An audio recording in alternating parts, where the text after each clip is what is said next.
Hey guys, before we start this episode, I wanted to talk to you about Type 1 Lifting. So Type 1 Lifting is a clothing line that proceeds of the shirts and tanks and everything else goes to the Children's Diabetes Foundation. So this all came about with me and seeing a 5-year-old girl in the emergency department that had new onset of diabetes. So just take a look at the website. It's www.type1lifting.com. So just check it out. If you don't buy anything, that's perfectly fine. I would just like for you just to take a look and just see what we have. So like I said before, www.type1lifting.com. And guys, I hope you enjoy the show. Hey guys, we have a new sponsor for the Type 1 Lifting podcast. The company's called Liberté Lifestyle. So Liberté is a French word meaning freedom, and the company was founded on the desire to have freedom to choose what we want to do with our lives. I actually had the owner, Nicole, on my podcast on episode 28, so if you want to go back and listen to her, she talks about how she started the company and what she wants to do in the future with the company, which is pretty cool. So they actually have knee sleeves, wrist wraps, shirts, shorts. Love the knee sleeves. I have the ice cream knee sleeves, and I love them so much. The neoprene's still good. The seams haven't split compared to other knee sleeves that I've had in the past, and I'm planning to keep these for a very, very long time. So Nicole actually gave me a promo code for you guys too. So it's all capital letters, TYPE, and the number 1. So it's Type 1. So go to libertelifestyle.com, check out what they have in the store, use the promo code Type 1, and save some coin. Now let's go to the episode.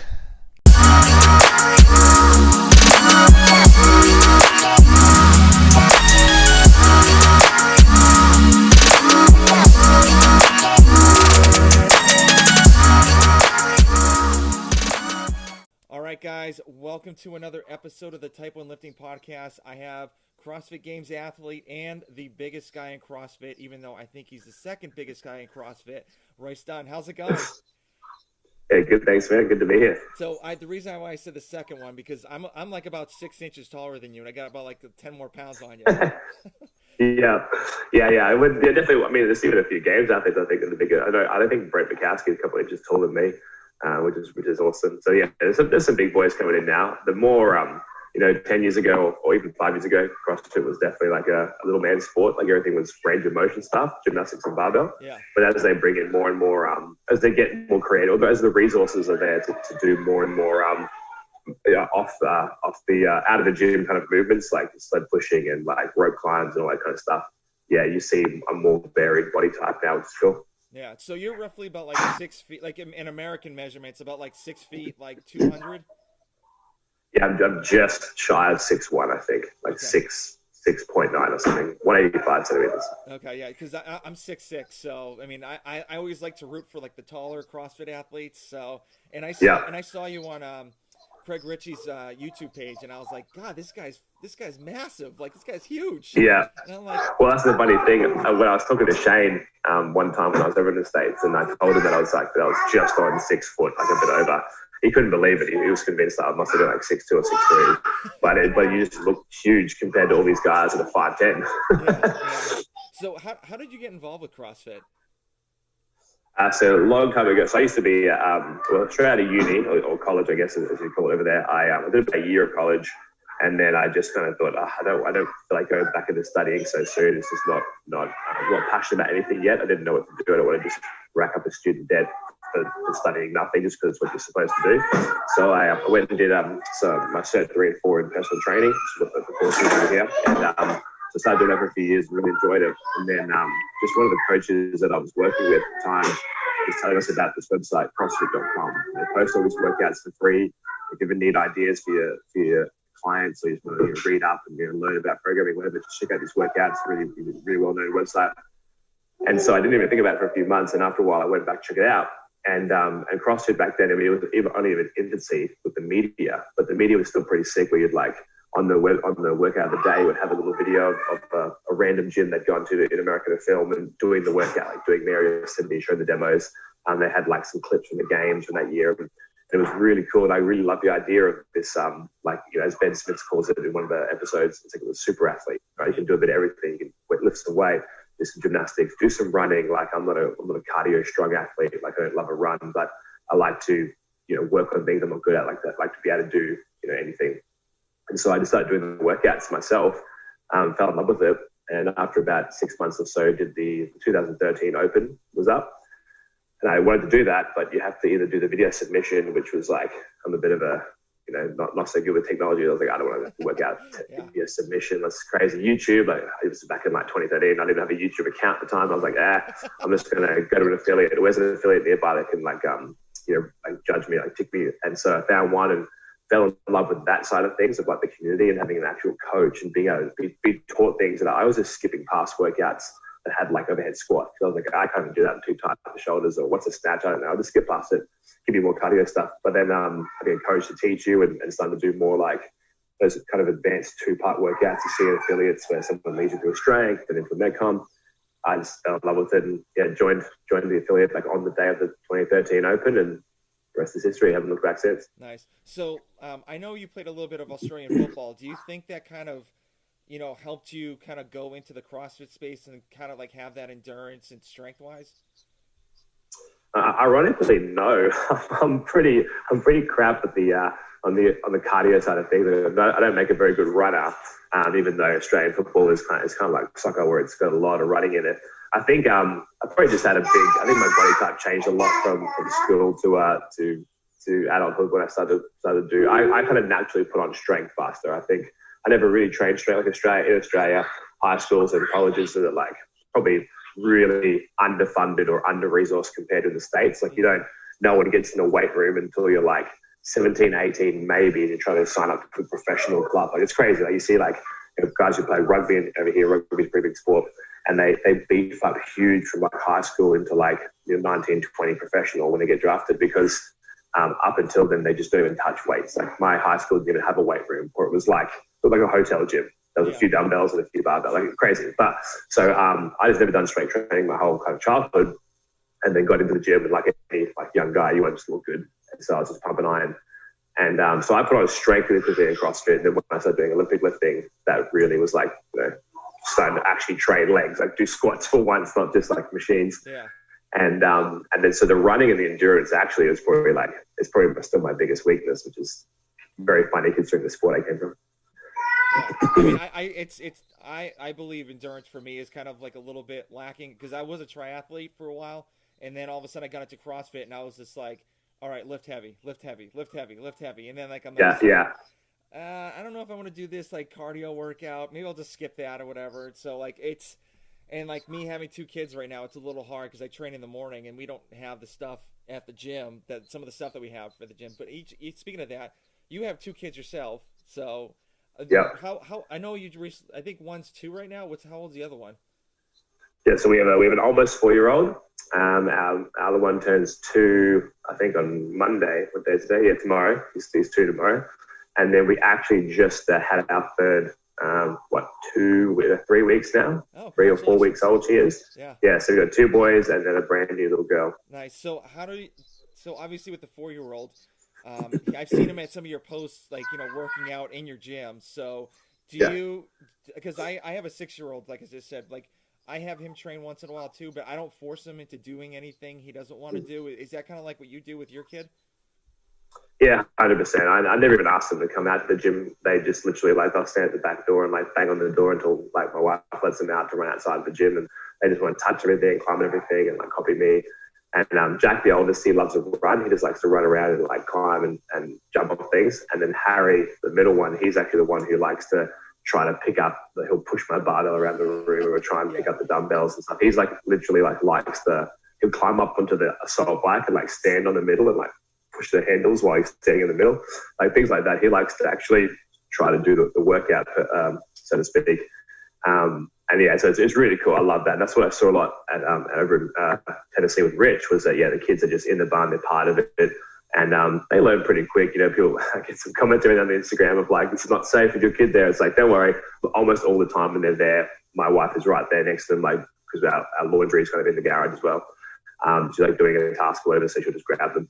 Or or it's something that, like, I'm on the bike, I've been doing coaster bar. I'm not worried about my kids getting, flattened by biker, the bike going stationary, and I'm moving my body, so I can obviously avoid them if I had to.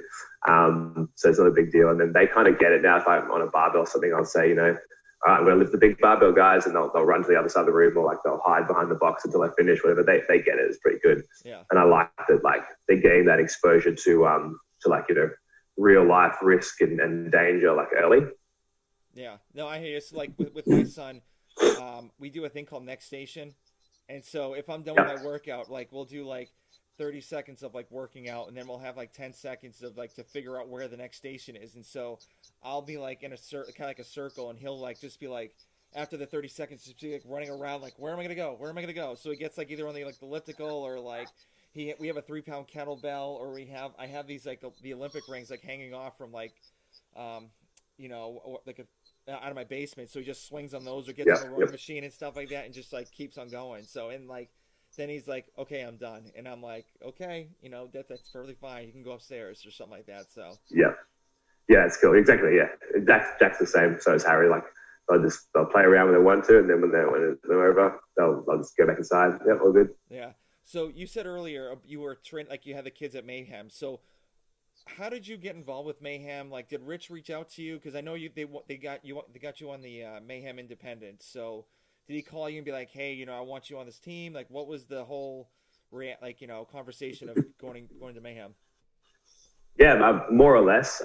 That's exactly what happened. But it all kind of started 2016. Me and some guys from our gym here in Australia, we made the CrossFit Games as a team. And so we went over there, and that was awesome. We met like Rich and all those other guys on the team, and heaps of great athletes that year. It was a bit of it was cool, like the team side, because they're separated individuals in one kind of locker room, teams in the other, and there was some really cool, like well-known good athletes in the team side. So it was a really cool, like motivating experience. Like you make it as a team, it gets to kind of fight up to go individual or pursue goals from there. And so 2016, we got back from the games. Our gym is a pretty big gym in Australia as far as like numbers, like member wise. So our our owner, Mike, he was like, well, he'd already started the Torian Pro way back then before all this kind of stuff existed. And he was obviously trying to focus on growing the memberships and providing for the community. And we didn't want to take that away by having this like comp squad that's like, because it was mostly us coaches anyway on the squad. We didn't want it to be like, obviously the priority. We care about the games athletes and everyone else. So we decided to, he started focusing on the affiliate more. So we decided to get some programming from elsewhere, just like for our own stuff. And so I looked up Mayhem programming, because I thought, like there's one GOAT, it's Richard Ronan. He's the man. He's done it, this many times. Now he's winning on the team as well. I want to do what he does at programming. And so I just did Mayhem for a couple of years, and then 2018, when I made the games, I just messaged Rich and said, hey man, I'm a Mayhem athlete, and I've just made the CrossFit Games. And I believe I was the first satellite Mayhem athlete to make the games. Not including all the guys that are actually obviously in Tennessee. And so Rich messaged me and was like, hey man, that's awesome. Come on out to Tennessee. Let's train like before the games. Let's hang out. So we fostered a friendship from there. And in 2019 was when the Rogue Invitation was on for the first year. And Rich just messaged me and said, hey man, would you be free in a month to come on out and be on Mayhem Independence for the Rogue Invitational? And I was like, yeah, I will. So out we went. And then so I competed with them for the rest of 2019 on the different more events. Just didn't come together for us. But then 2020, right before all the shutdowns, kind of early Jan and Feb, the Wodapalooza is like, I think it was either late Jan or early Feb, one of the two. Yeah. We did qualify as Mayhem Independents, with obviously Freedom had already qualified, and then we qualified as Independents. Obviously all the shutdowns happened, the team games didn't go ahead, but it was still cool that we had done that. And then this year the rules changed slightly. So Chase went with Freedom, and Kristen's moved to a different state, and so kind of the band broke up, I guess you'd say. Yeah. But it's the way the rules are. Obviously, you can't be on a different continent and be on the same team anymore. Well, so it was cool. Isn't it it's in 100 miles? Yeah, 100 miles. So I mean, you could maybe go to a different continent and be 100 miles away. I don't know. Yeah, it's possible. It is. It's actually very possible. So. So. Obviously, you were training with Rich and the team for a while. So what was it like, transferring over to, Cookville? Did you bring the whole family with you? And how long were you there? In 2018 for the games, at the time we just had my eldest, Jack. And so, yeah, my wife, Laurie, and Jack both came over. And pretty much Laurie and Jack hung out up at the house with Hillary and their kids, and they had a blast. They got like a house on fire, and then we were just basically, it was like, especially because it was games prep training, so it was like a whole another level. We were just like literally down that barn for like 8 hours a day, just wow. Just smashing it, like going hard. And it was awesome. Like they're just such a great group of people. Like they're exactly how they appear on camera. Like they're just genuine, funny, like just nice people. Like really, it's such a welcoming place. And yeah, it's kind of like I guess the exception to like the don't meet your heroes. Like it's worth meeting Rich and the crew. Like they are as good as you imagine they'll be. Yeah. So when you first got there, you were like, okay, I got to step up this whole time while I'm there, or like what were you thinking? Like when you were at the a little bit.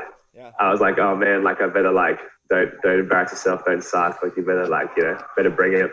And that lasted like maybe like one workout, and then like they're just such nice guys. They put you at ease. I was just like, look, I'm here to train. Like, and it brings the best out of you, because it goes from like this pressure of this ego of like, oh, I better not embarrass myself in front of these guys, to being like, I want to go hard. Like it's so inspiring. Everyone's like pushing each other. Like you you really dig deep. Awesome, very cool.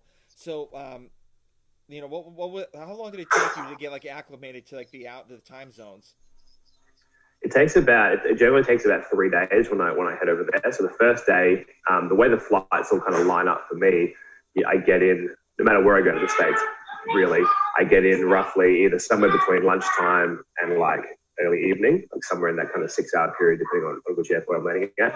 Tennessee, I get there generally about 6 p.m. each time. So you kind of get there, you've been traveling for what feels like, technically it's been a day time-wise. Like I leave Brisbane at like 7 a.m., get to Cookville at 6 p.m., but it's been 2 days in the air kind of thing. So you're just cooked. So you just go straight to bed, just fine, have a good night's sleep.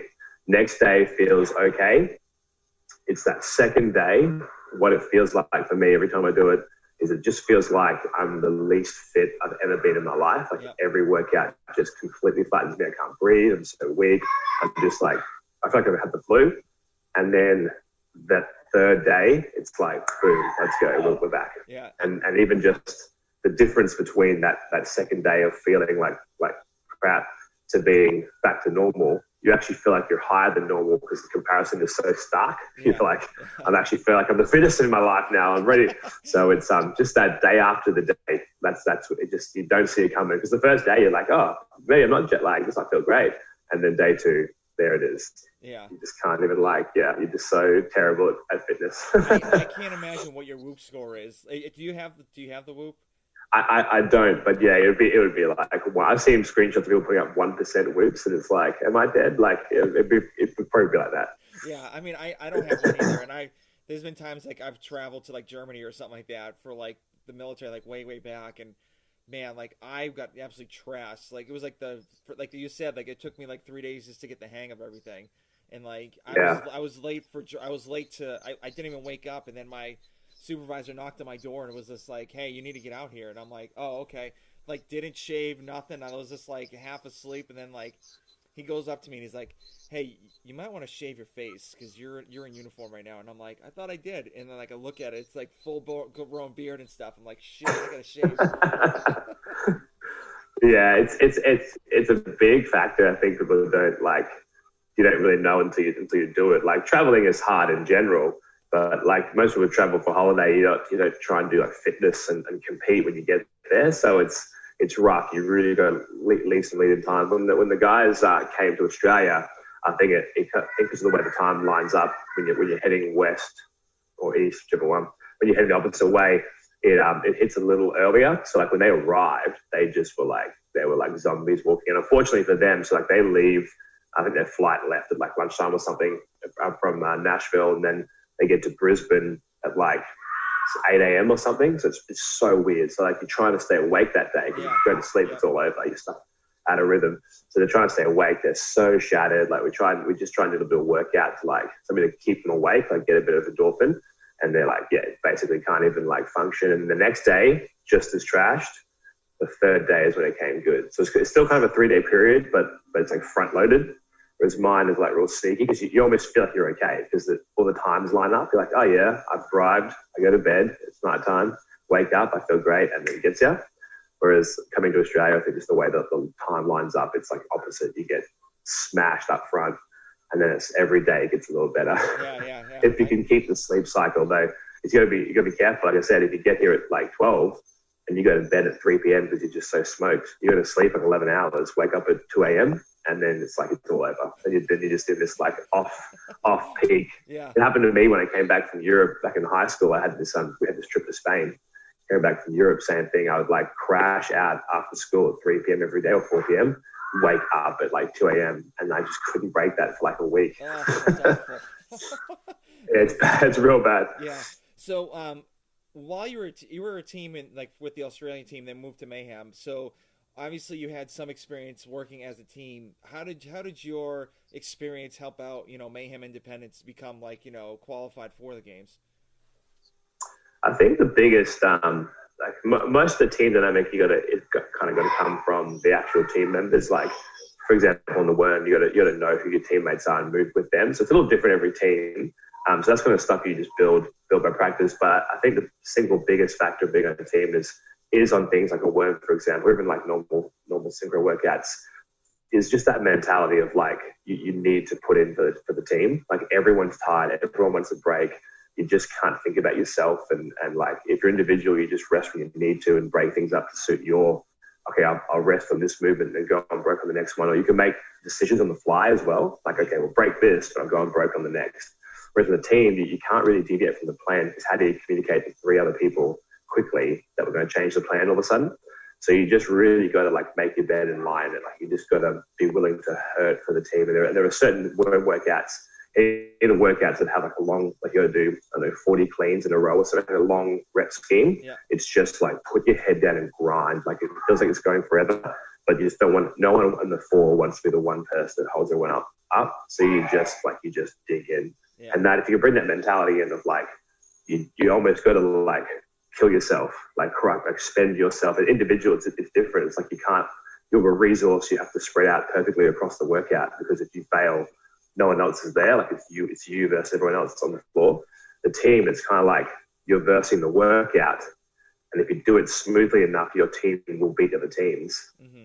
But it's like you just got to be willing to spend yourself for the good of the team and just keep your head down, keep moving. And then half of that, of course, is the lack of ego, right? Like you just got to know, all right, if that worm just absolutely kicked my butt or that synchro chest to butt. Synchro movements are tough because it's kind of both people go at the wrong pace. That makes sense. Like if you and I were doing wall balls, for example, you might prefer to do a wall ball with a faster squat.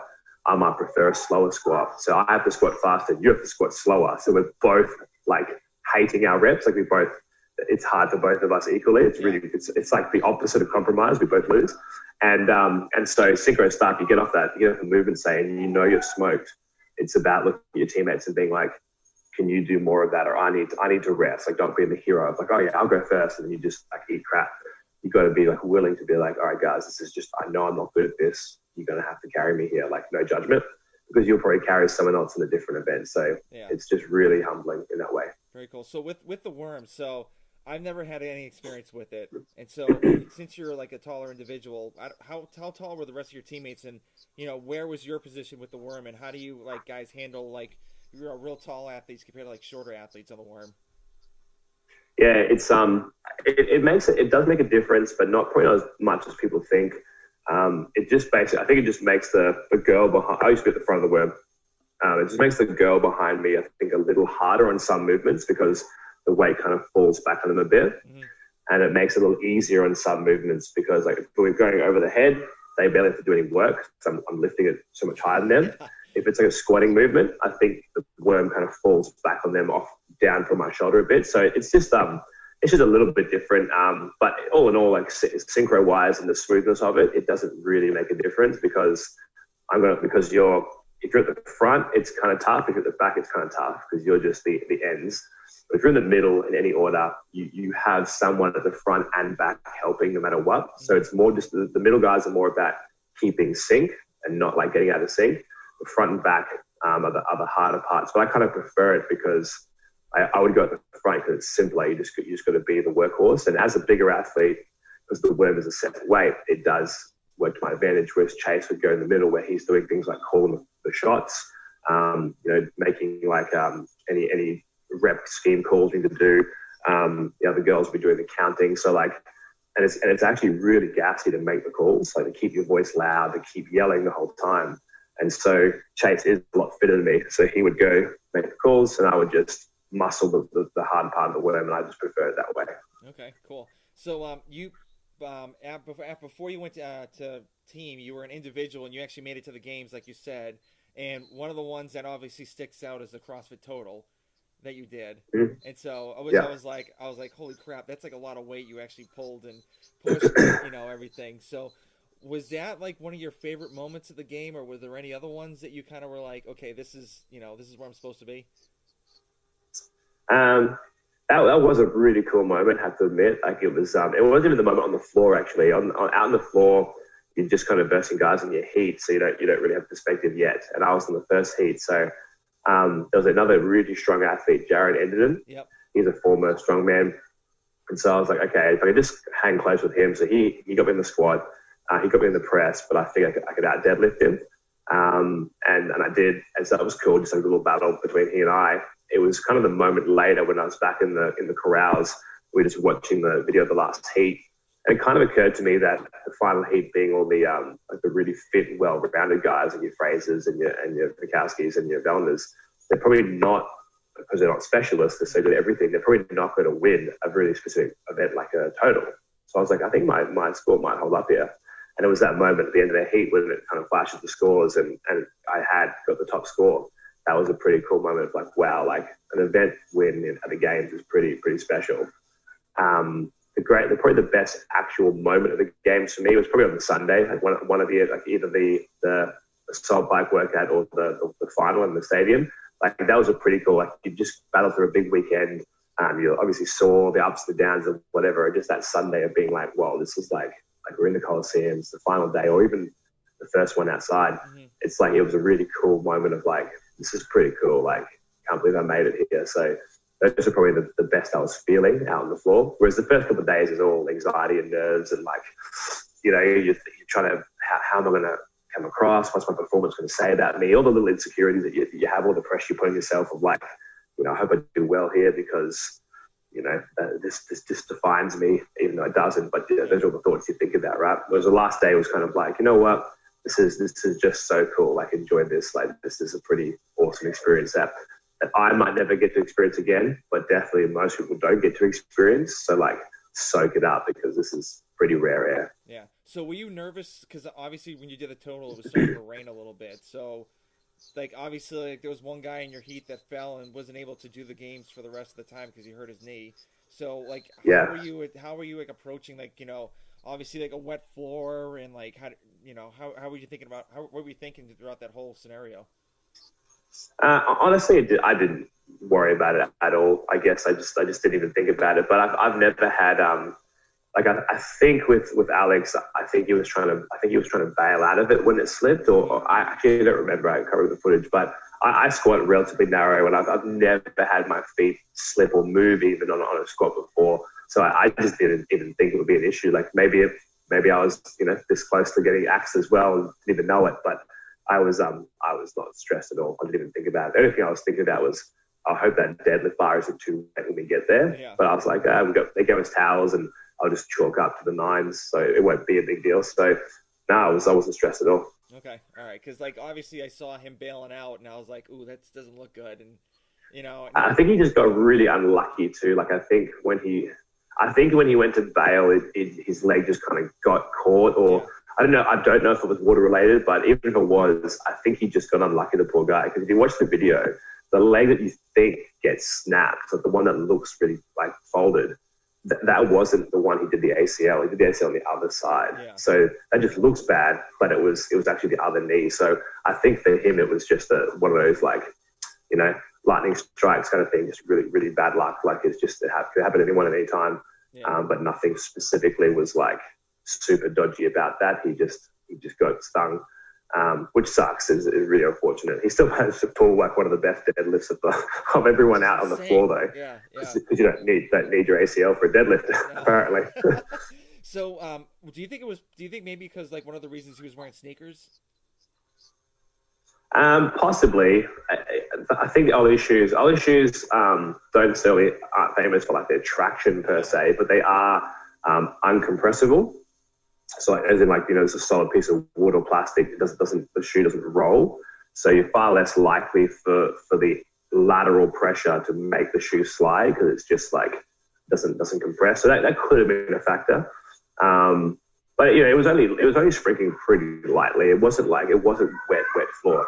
People probably squat at their gym in racks and have like more water on the floor from like them sweating. Yeah. Like you're doing a really intense and your knee sleeves start to like squirt out sweat. So like people probably squat on wetter floors in their gym than what we had. So it wasn't too big a deal. All right. So obviously, like I said, you're a taller athlete. So your limbs are a lot longer compared to everyone else's. So how are you able to, stay with like the pack or the rest of the crew, like in your heat or like throughout the whole games? Yeah, it's I think it just speaks to the power or the well-roundedness of CrossFit itself and the programming and like a good example was the bicouplet, the snatch and the bar muscle up. Mm-hmm. And so I'm obviously a lot heavier than most of those guys. I'm about 105 at the moment. It's about 230-ish. And I have pretty long arms. Like my arms are about 191 centimeters finger to finger, and I'm 185. So like I've got a positive APE index. So handstand push-ups crush me. That's a big weakness of mine. But it's pressing my weight, and it's a long way to press with the arms. But pulling gymnastics goes all right, especially with kipping. Like the long arms aren't as much of a factor when you're kipping. And so the bar muscle up, I just had pretty strong grip and was able to do each of the sets unbroken. And John Colty and Josh Bridges, who are in my heat, obviously much smaller, much lighter, shorter arms. But they even on the sixth, the very last set, John had to break it up like into twos because he just couldn't hang on. And I was able to hold on to six. So I got on the bar for like 3 or 4 reps behind him and just managed to get it done first and won that heat. And so I think it's a good example of like how it doesn't always go to the person that looks good on paper. Mm-hmm. That being said, the other version of it, the chest to bar and the light snatch, I'm really glad it was that order that we went bar muscle up first. Everyone got smoked. And the chest to bars was like, everyone was just like basically doing whatever they could to survive. If it'd been the chest to bar first, then the little guys probably would have smoked me pretty hard because fresh, they would have crushed it and I would have still been a bit like battling. Whereas under fatigue, it kind of brought the whole field a little closer together when we're all tight. So I think it just comes down as well to the programming, right? In the open and stuff, it's no big deal. Like in the program, pull-ups and thrusters, like I don't do great. I do okay in the open, but I don't do great, but I don't care because it doesn't really matter. Mm. But as you get closer to the games, and Dave Castro knows this, as he has these high-level athletes coming in, they make the workouts with more chance for separation, so you don't get like 8 ties. They also make it more just more advanced, not in the way of like everything doesn't always be heavy, but it definitely needs to like the 2-parter, like a bar muscle into a chest to bar, to provide a bit more of a level playing field for the different body types, which I think they do a good job of that. Yeah, they're doing a pretty good job generally of making it pretty even across the board. So you must have loved the wall ball rowing workout for the open. Yeah, so that's a great example actually of like when I saw it, I was like, okay, that's a guaranteed good finish for me. That should be sweet, and it was. I got 22nd in our continent at about 500. But I was beaten by a few guys who are smaller than me because they were just scrappier. And because I kind of, when I'm in the middle of that row and I'm hurting, I'm a bit like, I'm doing great. Like, this is a great pace. I'm a big dude. Like, I'm smashing this. Yeah. And then we just kind of take that, I'm pushing probably like 95, 96%, take the finger off the trigger a little bit. Whereas these little scrappy guys who in their mind, this is not a great workout for them. They are just, no matter what they think is a good pace, they're like thinking, I better go even faster. Because, guys like Royce and Khan are probably pulling even harder than me. So they start setting it even harder. And I was beaten by a few guys who were much smaller than me because they were just willing to dig. And I was a bit overconfident thinking like, if this hurts me, it must be like a really good pace because the little guys will be crushed. That's what I'm thinking. Like if this hurts, it must be good. Yeah. Whereas really I should have, if I wanted to win it, for example, like Khan did, man, you got to go to a different level of hurt. So yeah, so even then, like even a workout that looks so on paper looks so skewed to a big person, the little guys can still do it if they have the heart.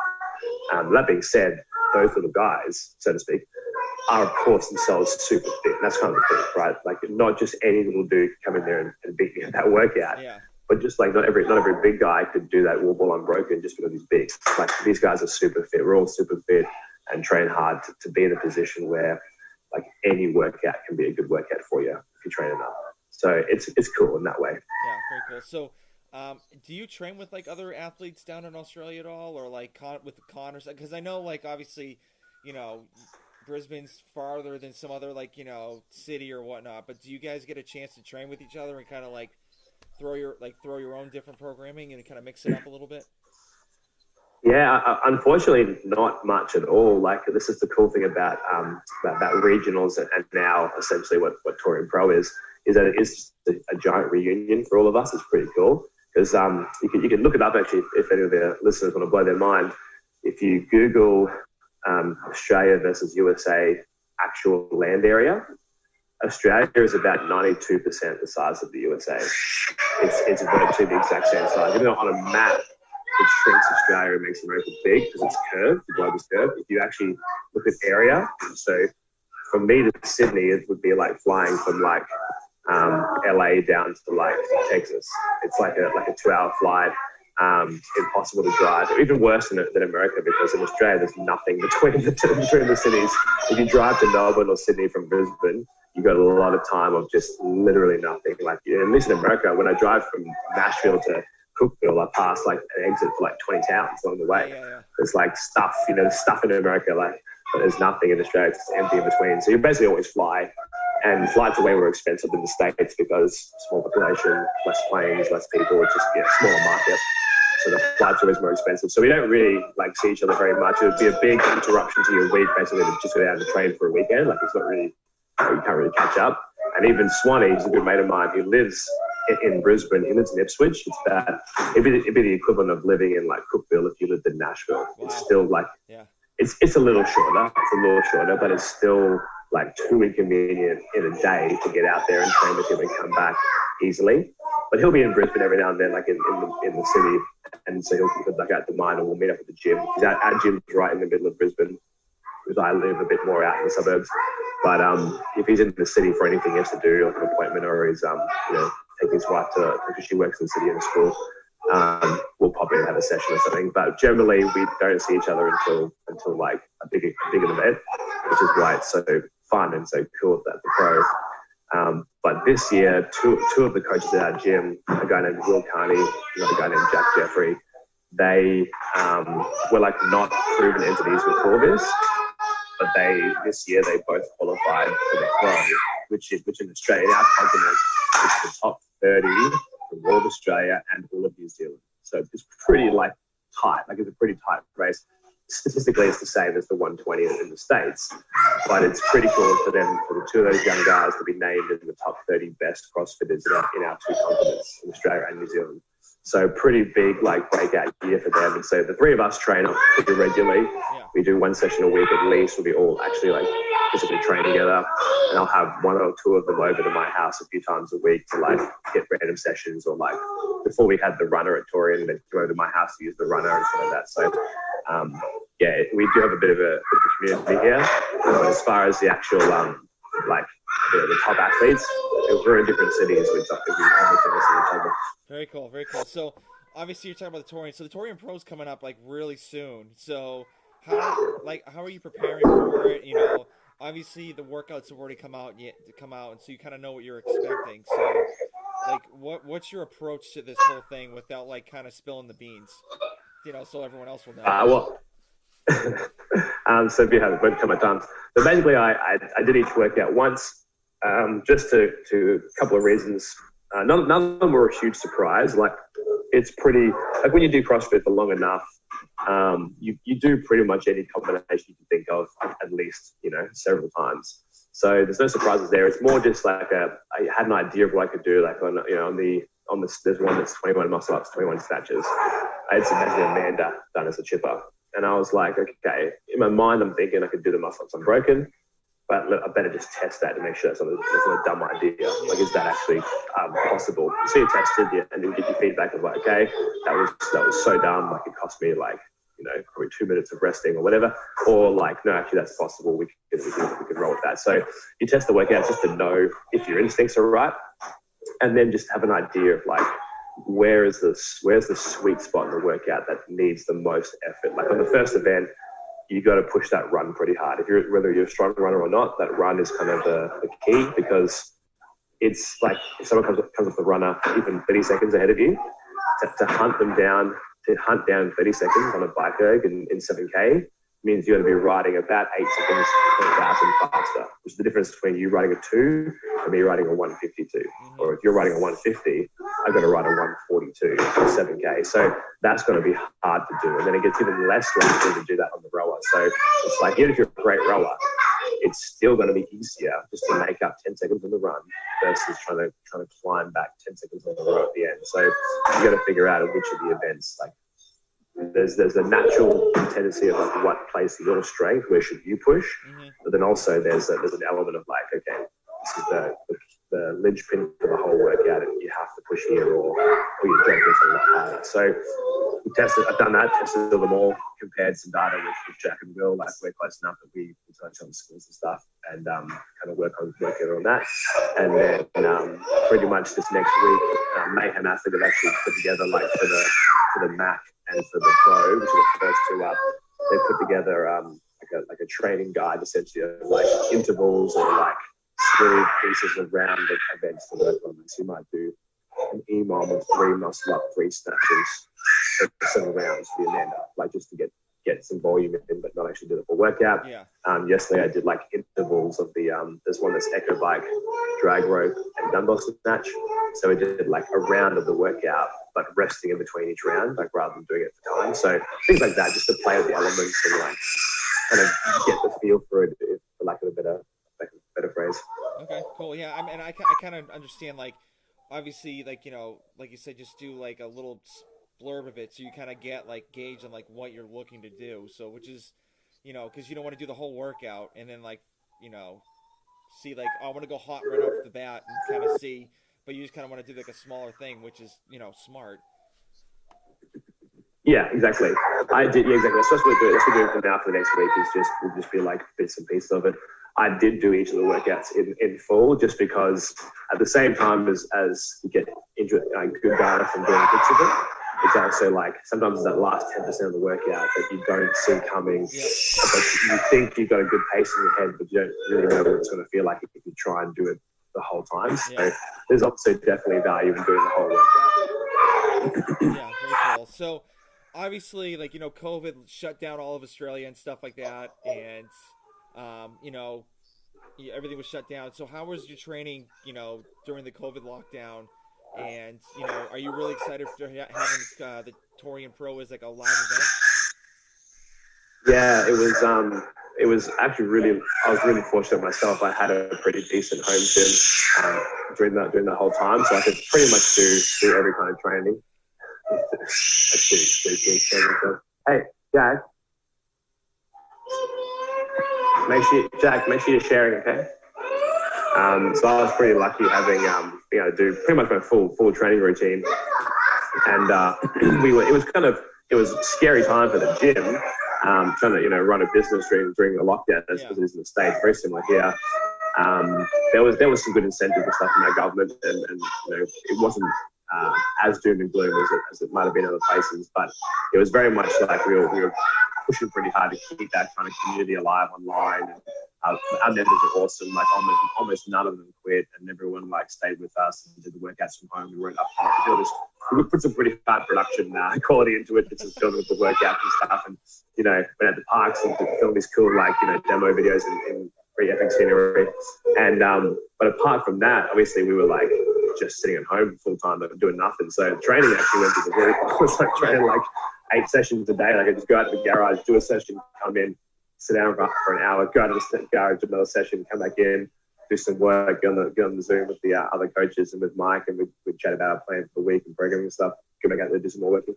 So it was pretty good fitness wise, and yeah, we just, I was super fortunate. Said like it kind of became, I guess it was like the same in the States, as a bit of a gold rush for like home gym equipment. Oh my Like gosh, dumbbells were sold out. insane. You couldn't get anything. Concept 2 was like, because they got like partially locked down in Vermont, wherever they make it. So it's a turn of global shortage. But I luckily already held the stuff prior. So I was kind of like, I didn't have to try and script it. I had it all done. I had a rig in my backyard. So it was like smooth sailing for me, very fortunately. Very cool, very cool. So, what are your goals for, the Torian Pro? Like, obviously, like making it to the CrossFit Games, but what are your expectations throughout the whole competition? It's such a funny one. Like, the workouts look good for me. I expect that I should do well at most of the workouts, and they're pretty good ones for me. But this is where the tension comes from, I guess, is that I feel the insecure thoughts of like, but is it really good for me? Like, I think it's much better for that guy, or this one's much better for Jay, or this one's better for Khan. And so, but the thing is, you don't know what everyone else can do. This is what they talk about. It's funny when people say like it's just you versus you in CrossFit, because it's not. You're always racing other people, but you don't know what they can do. It's not like a game of football where you can stop the other team from scoring, and they can stop you. Like, you're actually affecting each other. I don't know how fast Swanee can do a workout, but I can't make him go slower or faster. Not directly anyway. Maybe I can get caught in each other's paces and all that kind of stuff. The game of it, right? But essentially, all I can do is just go hard and hope it's good enough. And that's kind of the idea, right? If you could just keep it cool, ignore the roller coaster of the leaderboard that happens sometimes. Because there's some athletes. If you're tier clad 2, you just win everything. It's pretty even keel. But if you're like me, where you got some weaknesses there, and probably not going to start event 1 in the best place, but then I'm going, there's a bit of a roller coaster. But as long as just by the end of the 7 events, you're in a good spot, that's all that matters, right? So it's like, just keep your head clear, just do your best. It's either good enough or it's not, right? But that's sports. So you just got to be, you got to want to win badly, but you got to be okay with losing, because whenever you gamble, essentially that's what this is, for lack of a better metaphor. It's you got to be what's going to happen on Sunday if your name is not called. Like, is that the end of it? Like, is that all you care about? Because yes, you have to have the desire to win, but I don't just do this to win. Like, the journey is just so important. Like, it's not a year wasted in my mind if I don't qualify. It was a year I spent doing something that I love, something that I believed in. And it was, I was going to my best foot forward, and it's meant to be, Yeah, very cool. So we're getting close to the end. So, I have a couple questions. So, one of them is, if let's just say you stopped CrossFit, not like you're done with it. So, how do you want people to remember you as, in the CrossFit space? That's a good one. Honestly, I just hope people remember me as a nice guy. That sounds pretty simple, but I just want to be remembered as someone who is willing to I like to get along to community events. I like to do local comms to just to meet people. I like to be not because I'm special, don't want I came to the comp and use my reputation or anything, just because I genuinely like being around the kinds of people that enjoy CrossFit. Like, I'm a frother, as they say in Australia. In golf, they call it being a hardo. Yeah. I'm a frother. Like, I love this stuff. I live and breathe it. I'm passionate about it. And other people who are in the same vein, get chat to someone for a good long hour about random CrossFit stuff, because I just like being around the kind of people that like CrossFit. And so I just like to be a part of the community, and just hope I'm remembered as someone that other people wanted to chat to. Very cool.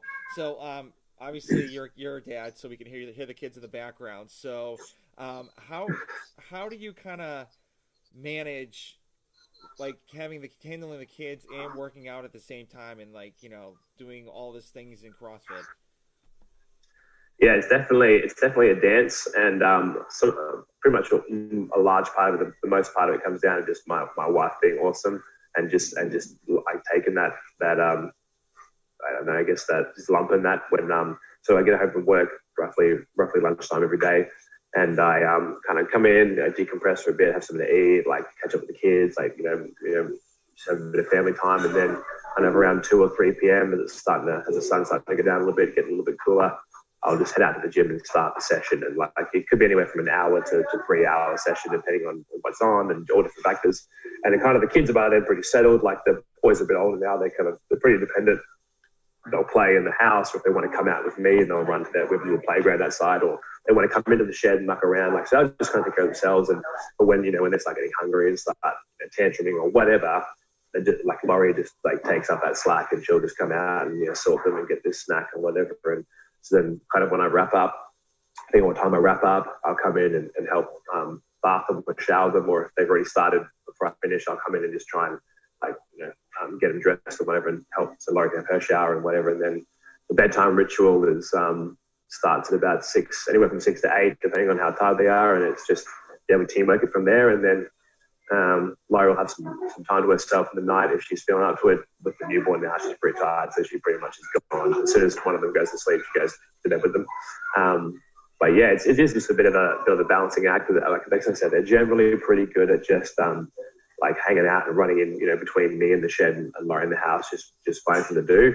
But yeah, if there's stuff to be done, Laurie just she's pretty awesome. She'll just handle that for me, because she knows that what we're trying to do, and and then there's times a year, obviously, like this time of year, it's pretty much go time. If it's off season time, then I'll work out.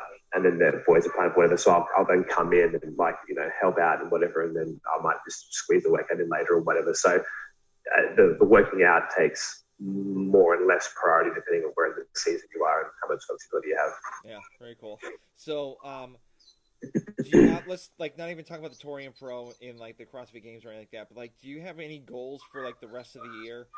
Personal wise, business wise, coaching wise, training wise. Honestly, nothing too specific. It's pretty singularly focused now on the season, and then it's kind of hard to see past that. But we just moved it. Well, about a year ago, we moved into this place. We were living all through kind of COVID time. We were living in a townhouse, and so we've just moved into this house, and we have a lot of goals, and or have achieved a lot of goals that we have around the family life with that. So the bigger space, having a big yard, setting up the big gym now, the all-in-one gym. We're getting some landscaping done in the backyard. So we've got some stuff in progress that we've are just about to complete / have completed that we're pretty happy with what we've built for ourselves as far as lifestyle wise. And that's this year is more about the end of a big grind that obviously had Corona in the middle of it versus haven't really, it's not really a season of setting new goals yet. I'll probably do that later on this year. So nothing really on the horizon so far. It's just this is my big comeback to individual, as it were. Pretty much one of the biggest reasons I decided to do individual this year was because I just wanted to make sure within myself that I wasn't just hiding out because the team is more fun. I think for me, objectively, I have to say that I enjoy the team more, but I don't want to be dishonest with myself and avoid individual because I was scared of it. Versus if I generally enjoy team, this might be my last year. I haven't really decided one way or the other, but I definitely wanted to make sure that I had one more crack where it's like I said earlier, can't be afraid to fail. Don't not do it because you might not be good enough. You just got to put your hat in the ring and see what you're made of. So that's been pretty much the singular focus for this year. Very cool. So did you kind of do more home projects during COVID? Because obviously when I during COVID here, my wife and I just went crazy on the house, just upgrades and all that stuff. Was that just like you? It it was we were about to he is here, yeah. We were going to do one of the boys' friends over. We were about to ramp up and really get this home improvement thing, and actually then we took a total left turn and said, hey, I think we just need a new space, need a new whole house. So we actually sold and bought a house during COVID, which was probably still how it was in the States. It was kind of insanity. You wouldn't do that. It's not a buyer's market, people losing their jobs, whatever. But a couple of friends of ours at the gym were real estate agents, and they were look, at the end of the day, people still need houses to live. People are still buying, and there's people still selling. And there's a bunch of people who had plans to buy and sell before COVID hit who have been stuck in the lurch now. So we actually managed to sell a house for a really good price and bought this house for a great price for us. So it actually worked out like it's meant to be, very much I think God's plan. And so that kind of became the whole home improvement thing, right? We moved our entire house, and like that was all happening during COVID. So that was and that was awesome in a way. Like you wouldn't think it's the ideal time, but it was, because there was no time off work. There was no responsibilities or stresses. Like we had all the time in the world because nothing's going on. So training was up, and the house move went basically as smoothly as you could imagine a house move going. Obviously, still terrible as you know when you realize how much stuff you accumulate in a house. Yep. It's like, you know, houses fill an entire truck full of stuff when I could have put it all into the boot of my car a few years ago when I was a bachelor. So it's how it goes, right? Very cool. So do you have like a favorite book you like to read? No, I've been pretty bad with reading, actually. I haven't read a few books in a while. I used to read a lot kind of right out of high school. I was like very much into the reading a book a month or a couple of books a year, but I've been really stuck with them recently. So underwhelming, but no, I don't have a good answer for you. It's very hard with kids. I mean, I completely understand. Yeah, especially 3. I have 2. I can't imagine 3, especially with like one that's 2 weeks old, so 2 to 3 weeks old. So yeah, it's not that bad, honestly. So you probably hear we heard 2 different opinions from parents, which was, one was that 2 to 3 is like awful because all of a sudden you're outnumbered. It's like just 10 times worse. But most people actually told us 2 to 3, you don't even notice it. Like 1 to 2 was the devastating, like, oh my goodness, like juggle. And then 2 to 3 is like your oldest one's already probably, like your oldest one's 6. Like it just kind of, it actually, I think it gets a little easier. 2 to 3 is not that big of a jump. Yeah. It's really hard on Laurie because she's going back to that phase, having a newborn, going back to breastfeeding, waking up all the time, whatever. Like you kind of mentally put that to bed, and to go back into the fight again is pretty terrible. Especially the third time, it starts to weigh you down. But day to day, it's actually not nearly as hectic as we were scared it was going to be. Yeah, awesome. So where can people like reach out to you if they have any questions, or they want to ask you something? Instagram is my go-to. It's kind of like my entire like PR and like customer service space. So it's just Royce _boy, ROYCEY _BOY. All right, awesome. Well, listen, I am a very big fan of yours because you're a tall guy, you're a big guy. That's 2 things that got going for me too. So, and I'm very, very thankful for giving your Sunday morning to with the kids running around all crazy. It's your time to talk to me. Man, absolute pleasure. I was absolutely stoked to be here. Thank you very much, and I hope you have a good one. You too, man. Have a good night.